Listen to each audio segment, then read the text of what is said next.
আমি ওর সাথে সংসার করতে চাচ্ছি না। আমি মনে হয় খুব সংসার করতে চাই, আমি তার সাথে সংসার করতে চাচ্ছি না।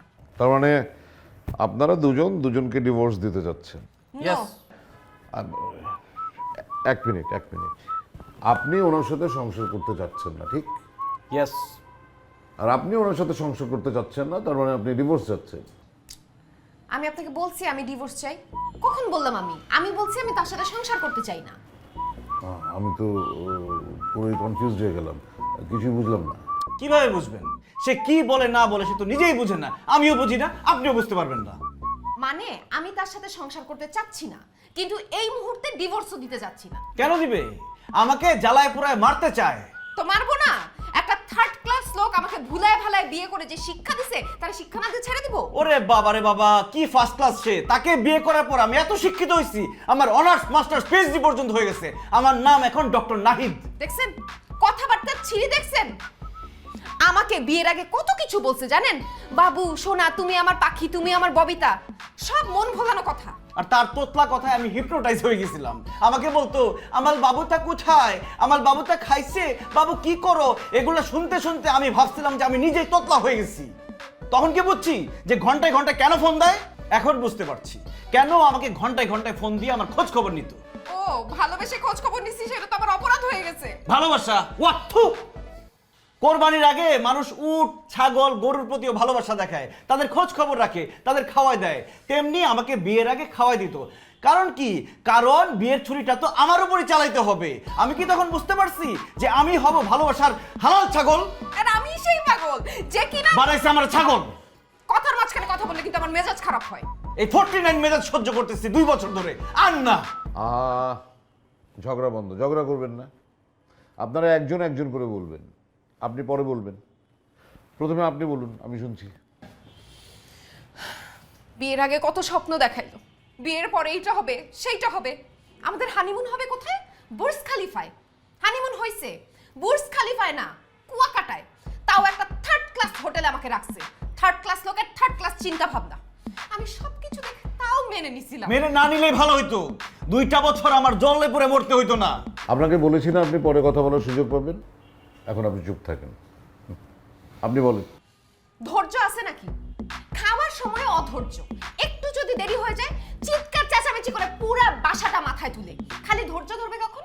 যখন বলবো চলো একটু শপিং এ যাই, তখন এমন স্লো মোশনে চলা শুরু করে তার কাছে কচ্ছপ ফেলে। প্রেম করার সময় বলছে বিরাট চাকরি করে, বিয়ের পর দেখি সব ফুটানি। বিয়ের আগে বলছে কিচ্ছুর অভাব নাই, বিয়ের পর দেখি কিচ্ছুই নাই। আগে বলছে তোমাকে বানাবো রানী, আর বিয়ের পর বানাইছে চাকরানী। এইটা দিবে সেইটা দিবে, দেই দিছে, অস্বীকার করব না। দুঃখ, দুর্দশা, হতাশা, এইটা নাই সেইটা নাই। কি নাই? দেখছেন কত বড় মিথ্যাবাদী! বাপ রে বাপ! তার কথা তো এখনো শেষ হয়নি। তারে বলতে দিলে সে বলতেই থাকবে, ইহ জীবনে তার কথা শেষ হবে না। তাই বলে কি আমার কথা বলবো না আমি? আচ্ছা ঠিক আছে, আপনি থামুন, আপনার কথা বলেন, আমি শুনছি। বিয়ের আগে সে কি বলছে? বিয়ের আগে বলছে যেখানে রাখি, যে কাপড়ে রাখি, থাকবো মোরা সুখে শান্তিতে। আহা সুখ আর শান্তি! এই শান্তি আমি জীবনে কোনোদিন দেখলাম না। আমি সারাদিন অফিসে খাইটা মরি, আর সে বাসার মধ্যে ফেসবুকে ঢুকে ড্রেস, অর্নামেন্টস, লিপস্টিক, গয়না এগুলা খুঁজে পড়ে। আমি অফিস থেকে বাসায় ফিরলে জান সোনামণি এইটা লাগবে সেইটা লাগবে, আমার যে একটু শান্তি লাগবে সেদিকে তার কোনো খেয়াল নাই।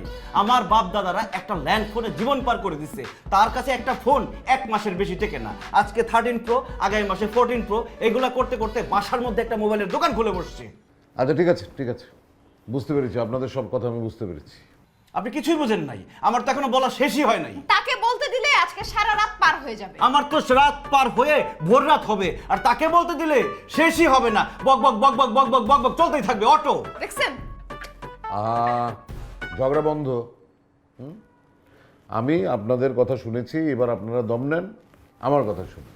মানে বিষয়টা হচ্ছে যে আপনি ডিভোর্স চাচ্ছেন, তাই তো? হ্যাঁ। আর আপনি ডিভোর্স চাচ্ছেন না, ঠিক আছে। আমি আপনাদের কেসটা নিচ্ছি, তবে ডিভোর্সের তো কিছু নিয়মকানুন আছে, উভয় পক্ষের সম্মতি লাগবে। তো আপাতত আমি আপনাদেরকে 3 মাসের সময় দিচ্ছি। এই 3 মাস আপনারা এক ছাদের নিচে বসবাস করবেন। অসম্ভব!